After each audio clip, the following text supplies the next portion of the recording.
Hi dear friend, आप सभी देख रहे हैं स्ट्रेंथ ऑफ मटेरियल का ये क्वेश्चन।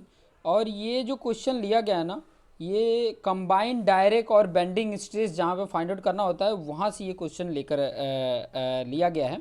कंबाइंड डायरेक्ट और बेंडिंग स्ट्रेस, ठीक है।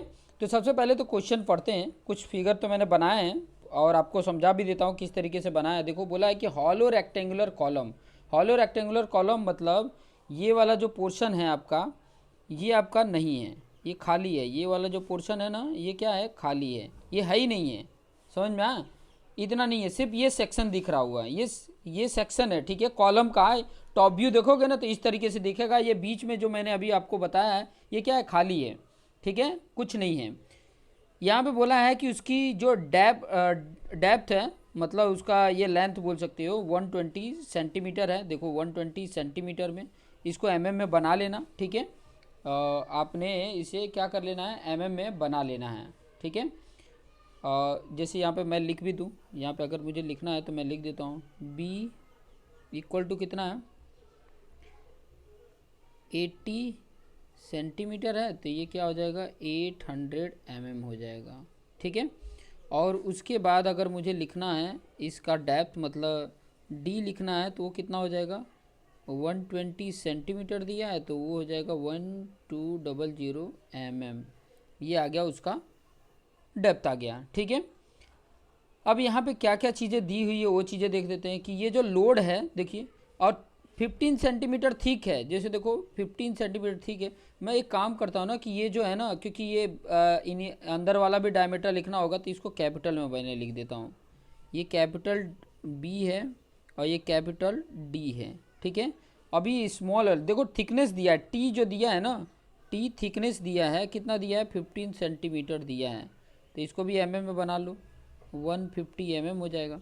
और थिकनेस मतलब क्या, अगर उसका देखोगे, अगर विड्थ चाहिए, बी चाहिए, तो बी कैसे मिलेगा, दोनों साइड से इतना 150 माइनस कर दोगे तो 150 माइनस करने का मतलब क्या है, ये 300 अगर 800 में से माइनस करोगे तो कितना आ जाएगा, 500 mm आ जाता है। सेम डेप्थ में स्मॉल डी, डेप्थ में देखोगे तो टोटल दोनों तरफ से कितना 300 mm माइनस कर देंगे, तो 300 इसमें से माइनस करेंगे तो कितना आ जाएगा, 1200 में से तो 900 mm आ जाएगा। तो ये मिल गया। ये ज़रूरत क्या पड़ेगी मैं बताऊंगा, क्योंकि ये बी और स्मॉल डी क्यों फाइंड आउट किए, ये जब क्वेश्चन सॉल्व करूंगा ना तो आपको आइडिया मिल जाएगा कि क्यों मैं सॉल्व कर रहा हूँ। आगे बोला है कि an eccentric load, eccentric load मतलब वो सेंटर पे नहीं है, उसका जो सेंटर पे लोड होना चाहिए वो नहीं है, वो कुछ डिस्टेंस हट के है, ठीक है, उसका लोड। तो वो उसको इसेंट्रिक लोड बोला जाता है, मतलब कुछ इसेंट्रिसिटी होगी। और कितना है, 200 किलो न्यूटन है। मतलब पी कितना दिया है, यहाँ पे लिख लेंगे 200 किलो न्यूटन। 200 किलो न्यूटन है, तो इसको न्यूटन में बना लेंगे तो 200 इंटू 10⁻³ न्यूटन हो जाएगा। किलो का 10⁻³ हो जाता है। और आगे क्वेश्चन में क्या बोला है, और ये कब कहाँ पे लग रहा है, जो 120 सेंटीमीटर है बाइसेक्ट कर रहा है। बाइसेक्ट कर मतलब, मैं इसको रेड कलर से बता देता हूँ। बाइसेक्ट करना मतलब उसको दो इक्वल पार्ट में डिवाइड करना। यहाँ पर ये जो लाइन गई है, ये 120 सेंटीमीटर को बाइसेक्ट कर रहा है। और ये जो वाई एक्सिस है, वाई एक्सिस मतलब ये वाई है, ये एक्स है, तो यहाँ पर इसी पर लग रहा है, यहाँ पर लोड लग रहा है, ये पी जो लोड लग रहा है यहाँ पे लग रहा है। और किसको बाइसेट कर रहा है, 120 सेंटीमीटर लॉन्ग साइड को कर रहा है। और इसेंट्रिसिटी कितना दिया है, 10 सेंटीमीटर दिया है। कहने का मतलब ये यहाँ से यहाँ तक डिस्टेंस, ये क्या है, ई एक्स है, और ई एक्स की वैल्यू 10 सेंटीमीटर दिया है। तो मैं यहाँ पे लिख लूँगा, यहाँ पर लिख लूँ कि ई एक्स जो दिया है वो कितना दिया है, 10 सेंटीमीटर। मतलब इसको भी एमएम में कर देंगे तो 100 mm आ जाएगा। तो ये इतनी वैल्यू दी हुई है, ठीक है। अब यहाँ पर बोला है कि determine the maximum and minimum stress in the column, कि उसमें मैक्सिमम स्ट्रेस कितना आएगा और मिनिमम स्ट्रेस कितना आएगा अगर पी का load, eccentric load 200 kilo Newton apply होता है, तो उसमें मैक्सिमम और मिनिमम बैंडिंग स्ट्रेस कितना आएगा, वो चीज़ें मैं यहाँ पर कैलकुलेट करना बता देता हूँ। तो आपको मैं बता दूँ कि जो ई मैक्सिमम होता है, सिग्मा मैक्सिमम जिसको बोलते हैं, ये सिग्मा मैक्सिमम जो होता है उसका फॉर्मूला होता है, स्ट्रेस की बात किया ना तो सिग्मा से इंडिकेट करते हैं स्ट्रेस को, और मैक्सिमम जो होता है उसका फॉर्मूला होता है। ध्यान से देखिए, P अपन ए मतलब उसका एरिया। अब एरिया कैसे कैलकुलेट करेंगे, टोटल एरिया में से ये इंटरनल एरिया माइनस कर दोगे तो ये जो एरिया है, मैं आपको बता दूं रेड कलर का जो बता रहा हूँ, ध्यान से देखना, ये रेड कलर का जितना पोर्शन है ना, ये रेड कलर वाला पोर्शन, इसका एरिया आप कैलकुलेट कर लोगे। कैसे कैलकुलेट करोगे, अब ये ए कैपिटल कैसे कैलकुलेट करोगे तो आपको पता ही है कैसे कैलकुलेट करोगे। पहले बड़े वाले का area B into D, length into width होता है, माइनस स्मॉल वाले का एरिया बी इंटू डी कर लोगे तो आ जाएगा। निकाल भी लेता हूँ यहीं पे, कैपिटल बी कितना है 800 इंटू 1200 करोगे तो मिल जाएगा, और माइनस इसका आया था 500 और इसका आया था 900, माइनस कर लेते हैं कितनी वैल्यू आ जाएगी। मैं यहाँ पे करूँ तो सबसे पहले ब्रैकेट लगा लो और 800 इंटू 1288 1200 ब्रैकेट क्लोज, माइनस फिर ब्रैकेट लगाओ 500 इंटू 900 ब्रैकेट क्लोज, इक्वल कर दोगे तो आपका आंसर आएगा 514 टाइम 0 कितना आ जा रहा है 511234 mm² आ जाएगा। एरिया मिल गया आपको कि जितना सेक्शन है उतना आपको क्या मिल गया, एरिया आपको मिल गया। ठीक है, एरिया आपको इस तरीके से कैलकुलेट किया, आपको एरिया मिल गया।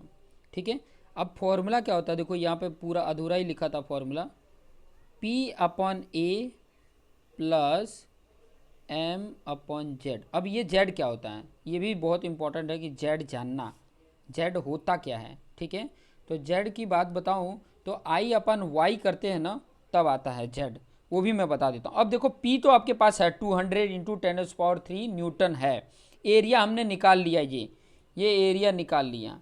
ठीक है, M कैसे निकलेगा, तो M के लिए यहाँ पे फिगर में आप देखोगे कि ये जो लोड है और यहाँ पे इसका जो सेंटर है, ये C जो सेंटर है वहाँ तक का डिस्टेंस के साथ मल्टीप्लिकेशन करते हैं तो मोमेंट आ जाता है। Load into perpendicular distance to the axis, axis क्या है उसका सेंटर है, तो लोड इंटू ई एक्स, अब ई एक्स कितना था 100 mm था तो m मिल जाएगा। और z कैसे मिलेगा, पहले उसके पहले आपको i फाइंड आउट करना पड़ेगा, क्योंकि i कैलकुलेट करोगे तो उसके बेस पे आपको z मिलेगा, i अपन y करोगे। अब i क्या है, मोमेंट ऑफ इनर्शिया है।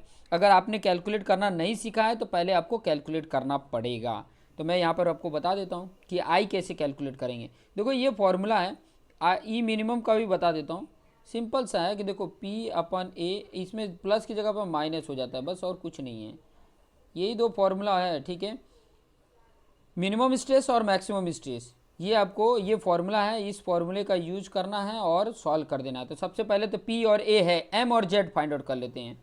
ठीक है, M क्या होगा, देखो M क्या होगा, लोड 200 इंटू 10⁻³ इंटू ई एक्स कितना है 100, कितना हो गया देखो 200 इंटू ये 3 था ये 2 था 10⁵ पावर आ गया, ये m की वैल्यू मिल गई। और ये क्या आएगा न्यूटन पर mm,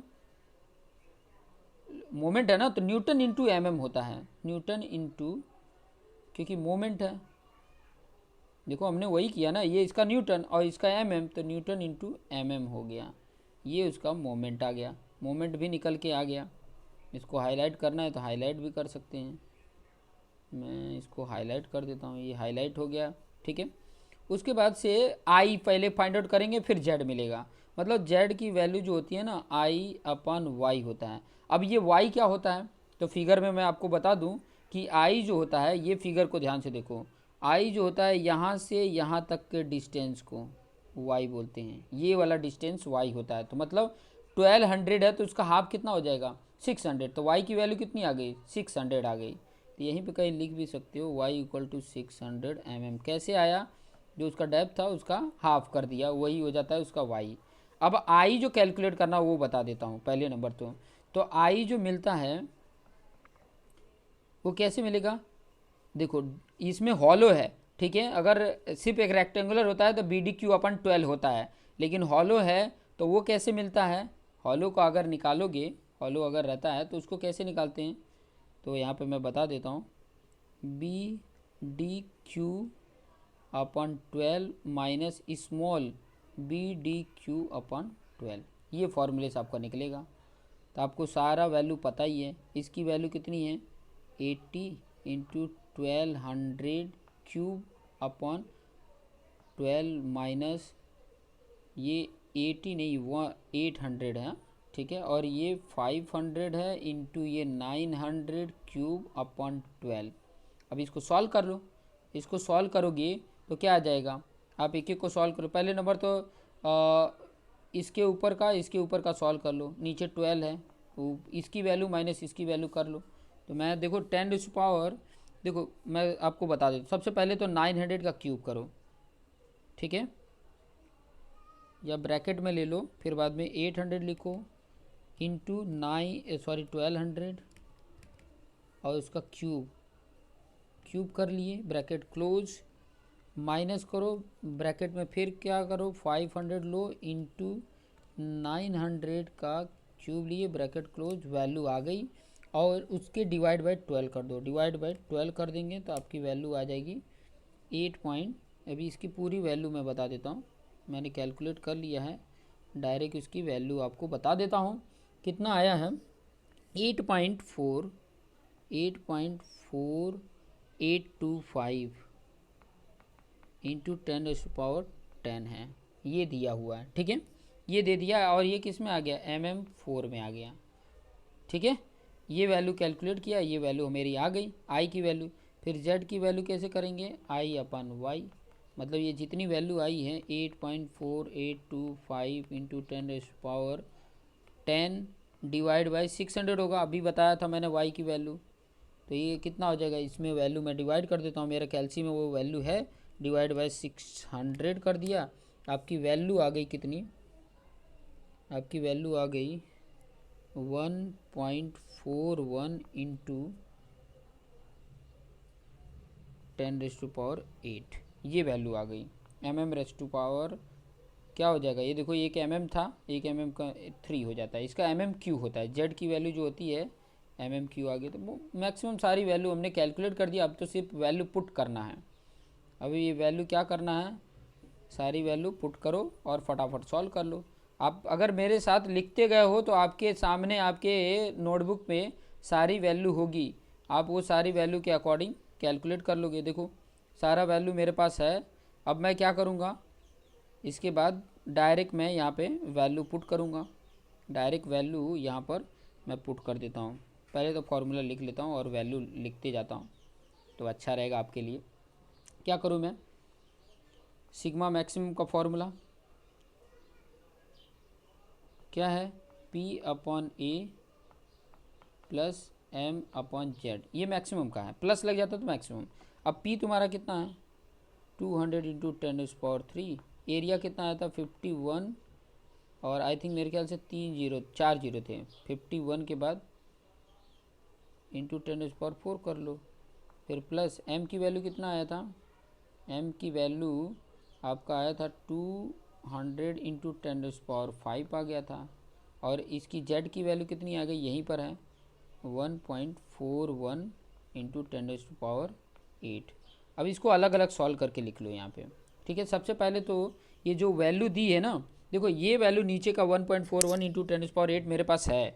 मैं क्या कर लेता हूँ, ब्रैकेट में 200 इंटू 10⁻5 ब्रैकेट क्लोज कर लेता हूँ और डिवाइड बाय आंसर कर दूंगा तो आपकी वैल्यू ये आ गई। इसकी वैल्यू आ गई सॉल्व करने पे कितना आया 0.14146 ऐसे करके आया है, ठीक है। और फिर इसकी वैल्यू कैलकुलेट कर लो, इसकी वैल्यू करोगे तो 200 इंटू 100 पे ⁻³ पावर, ठीक है, ये value I, divide by bracket में 51, 4 जीरो लगा दो, ब्रैकेट क्लोज, इक्वल कर लो, इसकी वैल्यू आई 0.392, ये वैल्यू आ गई है। सिग्मा मैक्सिमम की वैल्यू इतनी आ गई है, ठीक है। आई थिंक मेरे ख्याल से कुछ तो मिस्टेक हुआ है, 1 मिनट मैं फिर से कैलकुलेट कर लेता हूँ। नहीं सही है, ठीक है। तो ये वैल्यू मिल गई। अब इन दोनों को ऐड कर लो, सिंपल सा है, दोनों को ऐड कर लोगे तो देखो 0.392 प्लस 0.14146 वैल्यू कितनी आ गई 0.533। ठीक है, ये सिग्मा मैक्सिमम का आ गया। और सिग्मा मिनिमम करोगे तो क्या होता था, यही फॉर्मूला था ना, P अपन A माइनस एम अपन जेड।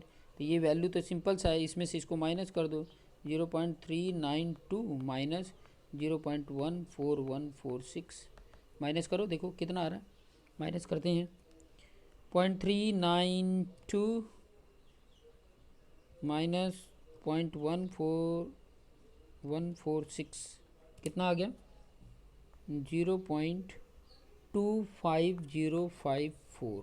ठीक है, और ये न्यूटन पर mm स्क्वायर होगा, ये वैल्यू न्यूटन पर mm स्क्वायर होगा। ठीक है, तो ये दोनों वैल्यू आ गई आपकी, बस यही तो कैलकुलेट करना था, सिग्मा मिनिमम और सिग्मा मैक्सिमम। ये आपका सिग्मा मिनिमम हो गया और ये आपका सिग्मा मैक्सिमम हो गया, ये आपका कैलकुलेट होके आ गया। तो इस तरीके से कैलकुलेट करना होता है, इस तरीके से कैलकुलेट करोगे आसानी से कैलकुलेट हो जाएगा। ये सारा कैलकुलेशन आपके सामने है, यहाँ से मैंने शुरू किया था और जो जो वैल्यू हमें चाहिए था वो वैल्यू मैंने फाइंड आउट किया। कुछ हो इस तरीके से सॉल्व करोगे, मेथड को समझो, मेथड समझ में आएगा तो आपको आसानी से समझ में आ जाएगा। ठीक है, बाकी आपका कैलकुलेशन आपका राइट होना चाहिए, कैलसी में जो ऑपरेट करते हो कैलकुलेशन अगर राइट है तो आपका एग्जैक्ट राइट आंसर आ जाएगा। तो इस तरीके से कैलकुलेट करो, आपका आंसर आसानी से आ जाएगा और आप आसानी से उसको कर भी पाओगे। तो देखते रहो और अपने आप को बेस्ट बनाते रहो। Thank you for watching this video.